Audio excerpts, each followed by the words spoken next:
Hi කට්ටිය කොහොමද ඔයගොල්ලන්ට සුබ උදෑසනක්. හැමෝම හොඳින් ඉන්නවා කියලා හිතනවා. ළමයි අද කතා කරන්න යන්නේ මම නංගි කෙනකින් මට ප්‍රශ්නයක් ඇවිල්ලා තිබ්බා. නංගි වාගේ ප්‍රශ්නය පැහැදිලි නැහැ. ඇනලයිස් කරලා තමයි කතා කරන්න වෙන්නේ. මම ඔයාලට රිප්ලයි කරා ප්‍රශ්නේ පැහැදිලි කරන්න කියලා. මගේ මැසේජ් එක දැකලා නැහැ. by the way ඒ නංගිගේ ප්‍රශ්නය වෙලා තිබ්බේ අක්කේ මමයි හස්බන්ඩ්ුයි දෙන්නම ඩුබායි වල ඉන්නේ. අපි දෙන්න ගෙම කැමැත්ත පරිදි කැමැත්ත ඇතුව අපි වෙනත් පිරිමි කෙනෙක් ගෙනල්ලා ඔය 3 කියන දේ ඒක අපි කරා. ඒක අපි අත්වෙන්න ළමයි මම වචන ගොඩක් සැර කළා කතා කරන්නේ නැහැ. මම මේ වචන වලට වෙනම වචන දාලා කතා කරන්නේ. හරිම අමුතු මිනිස්සු පිරිසක් ඉන්නේ. අනවශ්‍ය දෙයට අවශ්‍ය දෙයටයි දෙකටම කෝප වෙලාද නැතුවද මොකටද මන් දන්නේ නැහැ. ඔහේ කමෙන්ට් කරනවා නිකන් හරියට මම උන්ගේ වකුගඩුවක් මේ හොරකම් කරා වගේ. ඒක නිසා මම මේ වගේ වචන පාවිච්චි කරන්නේ ඒව බාල කරලා මිනිස්සු අතරට යවන්න. එතකොට අවශ්‍ය කෙනා ඒක බලයි අනවශ්‍ය කෙනා ස්කිප් කරයි. අනේ Taman කැමති නැත්තම් Taman අකමැති වීඩියෝ ස්කිප් කරලා කරුණා කරලා යන්න. ඔයගොල්ලන්ගේ බ්ලඩ් ප්‍රෙෂර් එක වැඩි කර ගන්න ඕනේ නෑනේ. කැමති අය ඉන්නේ හින්දායි අපි මේ දේවල් කතා කරන්නේ. ඒ දේවල් දැනගන්න සමාජය දැනුවත් කරන්න සමාජයෙන් අපි දැනුවත් වෙන්න ඕනේ හින්දායි මේවා කතා කරන්නේ. So අක්කේ අපි දෙන්නගෙම කැමැත්ත ඇතුව අපි ඒ 3 කියන එකේ කරා. මෙතන මට තියෙන ගැටලුව තමයි එයා මගෙන් මෙන්න මෙහෙම අහලා තියෙනවා. ඒ අපි ගෙනාපු ඒ පිරිමි කෙනා එයා අර එයා අර ගෑනු පිරිමි දෙපාර්ශ්වයටම කැමති පුද්ගලෙක්. ඒක අපිට ගැටලුවක් වෙයිද? එයා ඒක ගැටලුවක් වෙයි කියලා අහලා තියෙන්නේ. මොන පැත්තෙන්ද ඔයා ගැටලුවක් මතුවෙයි කියලා තියෙන්නේ කියන එක ඔයා එතන මෙන්ෂන් කළා නෑ නංගි. ඔයා ගැටලුවක් මතුවේද කියලා අහලා තියෙන්නේ හයිජිනික් පැත්තෙන් නම්. ඒ කියන්නේ හෙල්ත් එක පැත්තෙන් නම් මම හැමදාම කතා කරන දෙයක් තමයි ළමයි. ඔය කොයි කාරණාවේදී වුණත් ඔය කොයි අටමගලේදී වුණත් අපේ හෙල්ත් එක ගැන අපි සැලකිලිමත් වෙන්නේ නැතුව අපි ලෙස් කෙයර් ලෙවල් එකේ අපේ හැඟීම් වලට ඉඩ දීලා නම් හැසිරෙන්නේ එතන රිස්ක් එකක් තියෙනවානේ. හයිජිනික් පැත්තෙන් නම් ඔයා කතා කරන්නේ එතන රිස්ක් එකක් තියෙනවා. ඒක ඕගොල්ලන්ගේ නොසැලකිලිමත්කම. අනිත් පැත්තෙන් ඔයා කතා කරන්නේ ඔයාගේ හස්බන්ඩ් අර ස්ට්‍රීට් කෙනෙක්. එයා ස්ට්‍රේට්. නමුත් මේ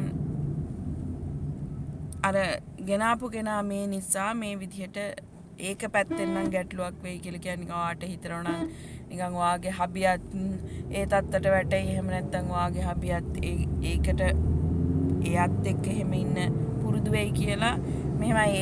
ඒක පුරුදු කරන්න කවුරු හරි ඇදලා අරගෙන පුරුදු කරලා කරන්න පුළුවන් දෙයක් නෙමෙයි. ඒක ජාන වලින් එන දෙයක් නේ ළමයි.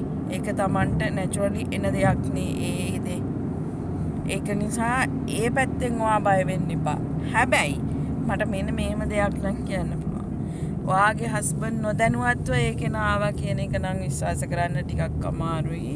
සමහර විට maybe ඔයාගේ හස්බන්ඩ් නුත් එහෙම කෙනෙක් වෙන්න ඇති. ඒ කියන්නේ කාන්තාව පිරිමි දෙපාර්ශ්වයටම කැමති කෙනෙක් වෙන්න ඇති. නමුත් ඔයාට පොයින්ට් එක කෙලින්ම නොකිව්වේ ඔයාගේ රියැක්ෂන් එක මොන වගේ වේද කියලා දන්නේ නැති හින්දා ඒ බයට ඒ ගිල්ටි එකට වෙන්න ඇති.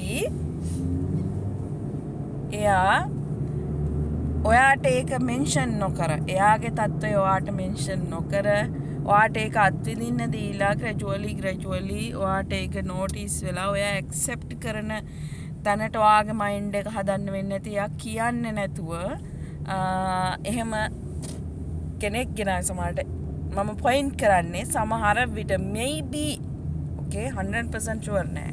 ඔයාගේ හස්බන්ඩ් උත් එහෙම කාන්තාව පිරිමි දෙපාර්ශ්වයටම කැමති කෙනෙක් වෙන්න ඇති.